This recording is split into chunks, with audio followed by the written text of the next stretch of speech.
The Walk by Priyanka Tiwari. The clouds were gray again today. Crisp leaves crunched under my feet and buried themselves in the cracks in the pavement, flooding the sidewalk until it felt like wading through a sea of vibrant fall vomit. Beautiful October afternoon? Not so much. The sun was already sinking, and my fingertips were numb from forgetting my gloves, bitten off by a frost that wasn't even supposed to exist yet. Ah, yes. Dark, cold, and surprisingly difficult to navigate through without sticking your foot in a dragonfly's nest. Isn't autumn just lovely? I shoved my hands in my pockets and stepped into a gap between some piles of pine needles, ignoring the freezing wind that persistently tried to tear the skin of my face off.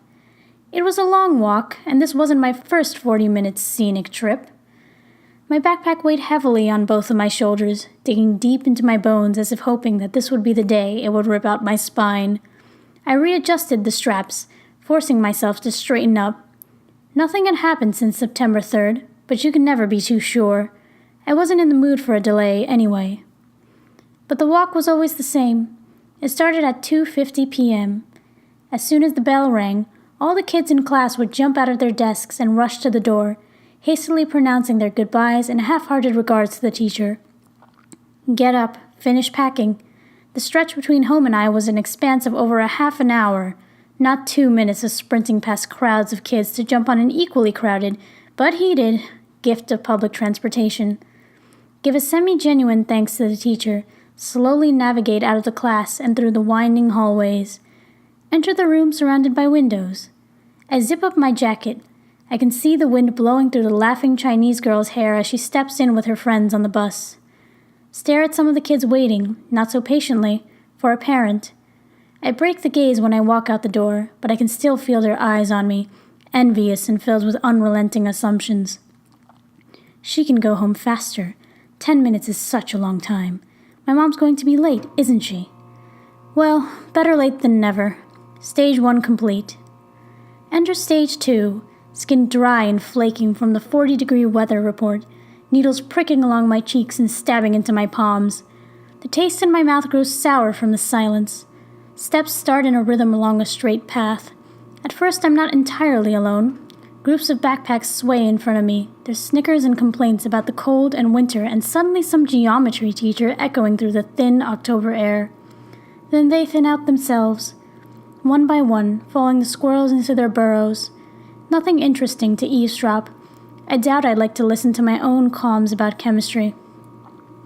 Now I'm in Stage 3, suspicious unknown person hunched on the side of the street phase, trudging through tree debris and watching the eyes of the driver in the Toyota Sienna widen as she zooms past me at 45 miles per hour on a 30 road. Nice speed. Of course, there are no cops around for entertainment. The road grows silent. The spews of leaves reach a more reasonable level, and I can see the sidewalk again. There's no one ahead of me, no one behind me, no one standing on lawns of the empty houses lining the street like they used to before. Stage 4. I'm 15 minutes in now, 25 to go. I maneuver my back to reach for my headphones. I've forgotten my headphones. This was supposed to be the phone phase, the typical teenager snapshot that all suburban moms like to scoff at comfortably in their sedans when they passed occasionally, about the menacing internet that was corrupting children's delicate brains. Too bad there was no network for them to see the picture. Maybe that was the plan. Either way, no phone meant no Stage 4. I had no other stages left. My pace quickened. A blue sky was settling in from the south, like the dark cobalt car my friend drove in, her foot heavy on the pedal and her heating system on full speed. The wind whined as if matching her voice. "Oh, I'm sorry I can't give you a ride. I have a swimming class right after. I hope you get a ride soon, though." Swimming season had ended in August for her division, but it was still her car. For another, it was her mother's. This one did a better job of covering it up than she did. Her mom revved the engine in an SUV while she glanced out the windows of the glass box, and she quickly granted me a last whisper.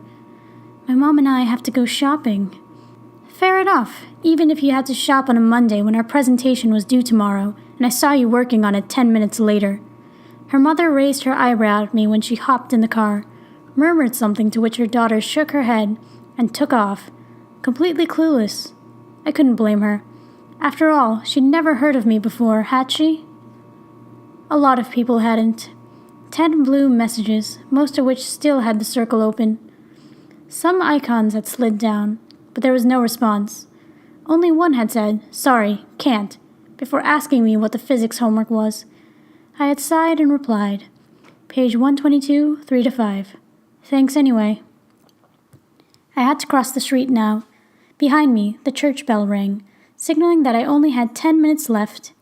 Lines of cars traveled by, never slowing down for a second of their time.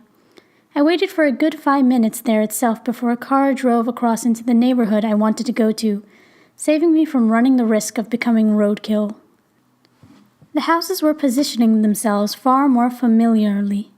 Candles in the windows of 23. They looked nice when lit up at night. A dog barking at me and racing up to the fence at 25. A man's voice yelling for him to come back. The sound of a hose beginning to water the yard, 27. Kids bouncing on a trampoline, 29. A woman setting up her curtains in 31. I hadn't reached 33 yet, but I already knew the driveway was empty and the house was vacant. The lawn was filled with twigs and branches and the rest of the seasonal mess. There was never anyone around to do the yard work. Potted plants in front of the house withered from the lack of water over the weeks. Dishes and pans were left in the sink from all of yesterday and this morning. The beds in all the upstairs bedrooms were still undone. I should have at least managed that before going to school. "Eat all your lunch and get a snack from the pantry when you get home," she'd said at 6:30 sharp in the morning, already all dressed up for work. A bright black suit contrasted my pink pajamas. "I'll be home by 10. You'll be fine, right?" Of course I'd be fine. I had to be fine. I had barely nodded when she leaned over and kissed me on the cheek, her lips ghosting over my skin. "I'll call you when you get home. Thanks for going with this. I'll be able to drive you again in just a few months, okay?" She was trying very hard. Her eyes sought approval from me in the same way they sought approval from her new boss, but I could never be as harsh as him. "Yeah, Mom, you're going to be late." She grabbed her bag and her keys. In an instant, she was out the door. And I was at it. I was glad it was a passcode lock. I wouldn't have to dig around in my pockets for a key I wouldn't be able to feel if I tried. The wind howled around me for the last time, scratching my forehead and driving a nail into my eardrums when I escaped into the house. That was it, the end of the walk. I took off my bag and placed it to the side, feeling aches radiating through my muscles. The needles were back, being lifted out of every exposed part of my body upon recognizing the warmth of a decent shelter. I had to take off my shoes before they became permanently stuck to my feet. They were throbbing in unison with my heel. The only sounds were of me shifting to get the heavy coat off, and a guitar strumming. My cell phone toned for Mom. I pulled it out of my bag and sat on the edge of the stairs, evening out my breathing. Luckily, she asked first. "Hi, are you home?" "Yeah." Easy. I looked down at my untied shoes. I ate my snack. "School was good?" "Good enough. I couldn't expect much." "It was fine. I'm doing homework." "And the drive home was okay? How's Catherine?"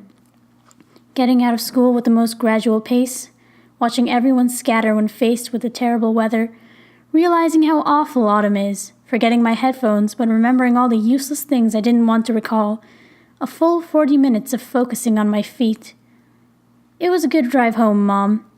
"Oh, that's good." She sounded relieved, and fast, too.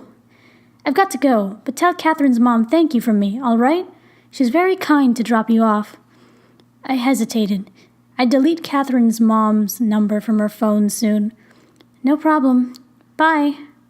She'd already hung up. The wind rattled against the wooden lining of the windows with enough force to distract me from the thought. My phone buzzed. Weather app. Tomorrow's highs, 42 degrees. Lows, 34 degrees. And windy. Wouldn't matter for a drive home. Better bundle up.